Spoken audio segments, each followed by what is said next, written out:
வந்து அந்த தீபாவளி வந்தால் மட்டன், அப்போ தான் அந்த கோழி, அப்போ அந்த ஆடு எப்போனா அந்த வருஷத்தில். அப்புறம் இந்த பொங்கல் இது இந்த மாயம்மா கூழ் ஊற்றுனாங்கன்னா அந்த டைமில் அந்த மட்டன் கிடைக்கும். மற்ற நாள்லாம் சாதாரணமான சாப்பாடு, ரைஸு, கீரை, காய்கறிங்க இந்த மாதிரி ஃபுட்டெலாம் சாப்பிட்ருந்தாங்க. அப்போ நோய் இல்லாத இருந்தது. இப்போ எதுக்கு எடுத்தாலும் என்னது சிக்கன் 65, அப்புறம் என்னது ஃப்ரைட் ரைஸ், அது பிரியாணி, என்னென்னோ பேர் சொல்கிறேன். அந்த மாதிரிலாம் சாப்பிட்டேன்னா வரும், நோய் தான் வரும். சுகர் வரும், பிபி வரும், எல்லாமே வரும். அந்த காலத்து சாப்பாட்டுக்கு இந்த காலத்து சாப்பாட்டுக்கு அதான் வித்தியாசம். அந்த காலத்தில் ஒரு 100ல் 1 அப்படி தான் இருந்தது சுகர். இப்போ 100ல் 90 பேருக்கு சுகர் இருக்குது.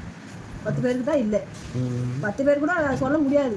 அந்த மாதிரி இப்போ யாருக்கு பார்த்தா சுகர், சின்ன பசங்களுக்கு கூட சுகர் வந்துருந்தாங்க. கூட சுகர் ஃபுட்டுனால தான் வருதுன்றாங்க டாக்டருங்க. ஃபுட்டை கண்ட்ரோல் பண்ணுங்கன்றாங்க. சாப்பிடக்கூடாது, ரைஸ் சாப்பிடக்கூடாதுன்றாங்க. அப்போலாம் வந்து 3 நேரம் சாப்பாடு தான் சாப்பிட்டாங்க. ஆனால் சுகர் இல்லை, ஒன்றும் இல்லை. பழைய சாப்பாடு சாப்பிடுவாங்க, சுடு சாப்பாடு சாப்பிடுவாங்க, கூழ் களி அது மாதிரி தான் அந்த காலத்து சாப்பாடு சாப்பிட்டுருந்தாங்க. ஆனால் அப்போ அதிகமாக நோயின்றதே அதிகமாக கிடையாது. இப்போ வந்து சின்ன குழந்தைங்க வந்து நோய் இந்த நோய் அந்த நோய், சுகரு, பிபி இருக்குது, ஹார்ட் ப்ராப்ளம்ன்றாங்க, என்னென்னோ சொல்கிறாங்க. இப்போ இதுக்கு எல்லாத்துக்கும் காரணம் நம்ம சாப்பிட்ற சாப்பாடு தான். அந்த சாப்பாடு நல்ல சாப்பாடாக இருந்தால் நம்மளுக்கு இப்போ எல்லாம் மருந்து, எல்லாத்துலேயும் மருந்து. அப்போ வந்து நெல்லுலாம் வந்து 6 மாதத்துக்கு ஒரு வாட்டி தான் அந்த அறுவடை பண்ணுவாங்க. அந்த தானியம் வந்து நல்ல தானியமாக இருந்தது.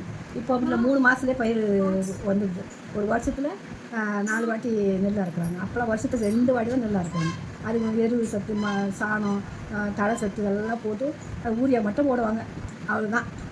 இப்போ அப்படி கிடையாது. என்னென்னோ போட்டு வளைய வைக்கிறோம், அதை வாங்கி நம்ம சாப்பிட்டு இப்போ ஜனங்களுக்கு குழந்தைங்கள்லேருந்து ஒரு சத்து கிடையாது.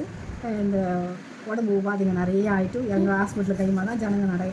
ஹாஸ்பிட்டல்லாம் பார்த்திங்கன்னா அந்த ஒவ்வொரு ஹாஸ்பிட்டலும் இடமே ஒன்றும் அவ்வளோ கூட்டம் இருக்குது. அப்போல்லாம் அப்படி கிடையாது. வந்தால் என்ன ஏதோ ஒருத்தருக்கு வரும் ஜுரம், அந்த காட்ரான்னு ஒன்று வரும், அவ்வளோதான் வரும், மற்ற நாளும் கிடையாது. இப்போ இந்த இது மாதிரிலாம் சாப்பிட்டனால தான் இப்போ சின்ன பசங்க கூட எனக்கு பரோட்டா வேணும், சில்லி சிக்கன் வேணும், ஃப்ரைட் ரைஸ் வேணும், பிரியாணி வேணும், அதை அடம் பிடிச்சி கேட்டு சாப்பிடுவோம். அந்த காலத்தில் என்னன்னே எங்களுக்கு தெரியாது. அந்த காலத்தில் இருந்த ஆளுங்களுக்கு அது பிரியாணி என்னன்னு தெரியாது. வீட்டில் செய்கிற கறி குழம்பு அதான் வருஷத்தில் 2 வாட்டி, 6 மாதத்துக்கு ஒரு வாட்டி, தீபாவளிக்கு, பொங்கல் கூட அப்படி செய்ய மாட்டாங்க. தீபாவளி இந்த ஆடி மாதம் இந்த மாதிரி டைமில் தான் அந்த கோழி ஆற்றி சாப்பிட்றது, ஆடி ஊற்றி சாப்பிட்றது. அப்போ தான் மற்றபடி அந்த மாதிரிலாம் சாப்பிட்டு பார்க்க முடியாது.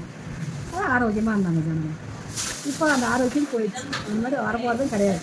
இப்போ இருக்கிற ஜென்ரேஷனுக்கு இவங்களுக்கு சாப்பிட்டு நோய்க்கு எடுத்து போச்சு இப்போ. அதுதான்.